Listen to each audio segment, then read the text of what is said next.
ሰላም እንዴት ቆያችሁ? ውድ ተመልካዮቻችን እንዴት ቆያችሁ? ሰብስክራይብ፣ ላይክ እና ሼር በማድረግ እንደዚሁም ኮሜንት ማድረግ እስከ መጨረሻው አብራችሁን ቆዩ። በርካታ መረጃዎች ይዤላችሁ ቀርብ ያለው የሰዓቱን የውሎውን ማለት ነው። እስከ መጨረሻው አብራችሁን ቆዩ። ሰብስክራይብ ያድርጉ። ዋና ዋናዎቹን ልንገራችሁ። በጎንደር የሰዓት እላፊ መነሳቱ ይፋ ሆኗል።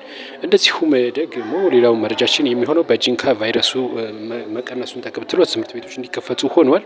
እንደዚሁም ኢሳያስ አፈወርቂ ወደ ሳውዲ አረቢያ አቀንተዋል። ለምን አቀኑ እንነግራችኋለን።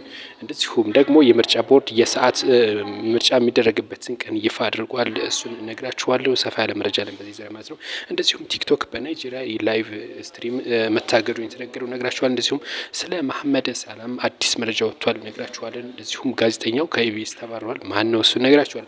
እንደዚሁም ደግሞ ሌላው መረጃችን የሚሆነው ያው ስለ ማርበርግ ቅድም እነግራችኋለሁ። እንደዚሁም ስለ ገቢዎች ሚኒስቴርም የምነግራችሁ መረጃ ይኖራል። ስለ ግብር ጉዳይ እነዚህ ሌሎች መረጃ ይዘናል። ሰብስክራይብ በማድረግ እስከ መጨረሻ አብራችሁን ቆዩ። የመጀመሪያው መረጃችን የሚሆነው በተጥሎ የነበረው የሰዓት እላፊ መነሳቱ ነው የተነገረው። በጎንደር ከተማ የሰዓት እላፊ ተጥሎ እንደነበር ይታወቃል።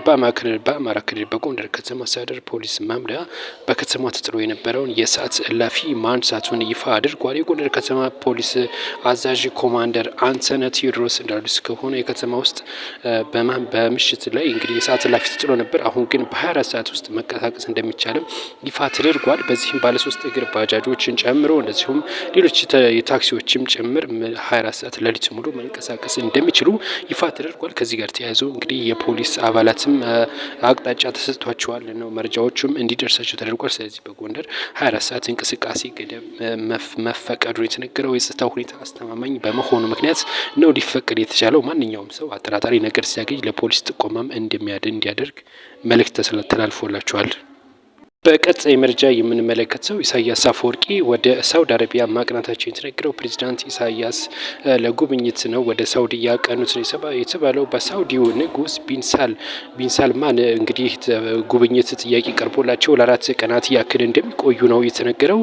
በሳውዲ ንጉስም እዛው ሲደርሱ አቀባበል እንደተደረገላቸውና እንደዚሁም 4 ቀን ያክልም በሳውዲ እንደሚቆዩ መረጃዎች ወጥተዋል። ኢሳያስ አፈወርቂ ከአሁን ቀደም በግብጽ 4 ቀን መቆየታቸው ይታወሳል። አሁን ደግሞ በሳውዲ አረቢያ 4 ቀን እንደሚቆዩ ይፋ ሆኗል። እንግዲህ የኤርትራው ፕሬዚዳንት ኢሳያስ አፈወርቂ ከኢትዮጵያ ጋር በገቡበት ውጥረት መሰረት ወደ ተለያዩ ሀገራት ጉብኝት እያደረጉ ይገኛል። ባለፈው ዕለትም እንደዚሁ ሱዳን የነበሩ ከዛም ግብጽ ከዛም በኋላ ደግሞ ወደ ሳውዲ አቅንተዋል። ከዚህ ጋር ተያይዞ ከኢትዮጵያ ጋር የገቡበትን ውጥረት ለማርገብ ይመስላል። በኢትዮጵያ በኩልም ከፍተኛ የሆነ በቀይ ባህር ጉዳይ ትችት ይቀርብባቸዋል ማለት ነው። ወደቡን በጦርነትም ይሁን በግዳጅ ልናስመልሳለን የሚል ማለት ነው።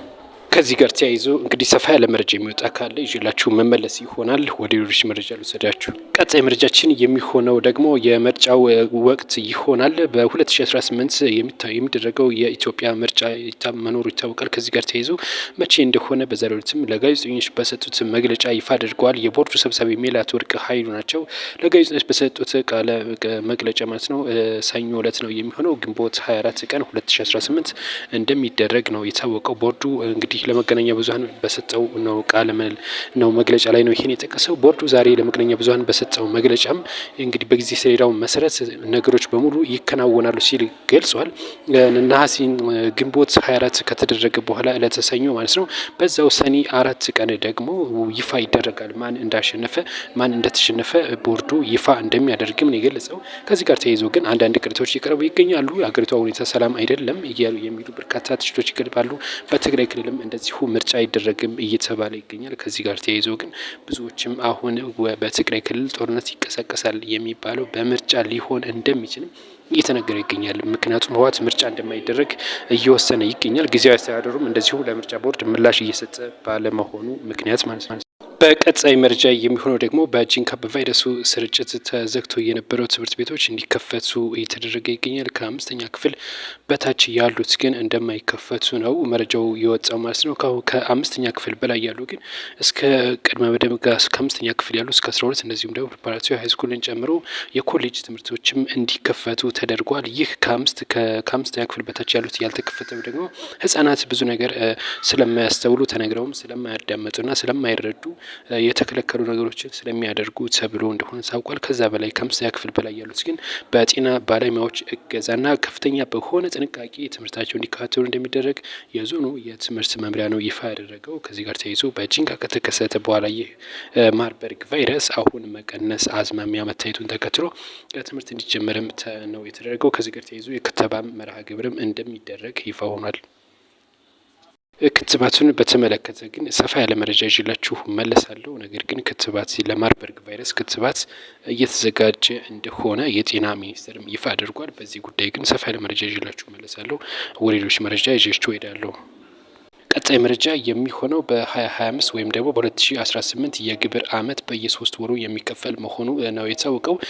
የቅድመ ግብር ሰሌዳም ይፋ ሆኗል። በገቢ ግብር አዋጅ መሻሻያ መሰረት ከተያዘው ግብር አመት በፊትም በየሶስት ወሩ እንደሚከፈል ነው ይፋ የተደረገው። ይህም በ25% ማለት ነው።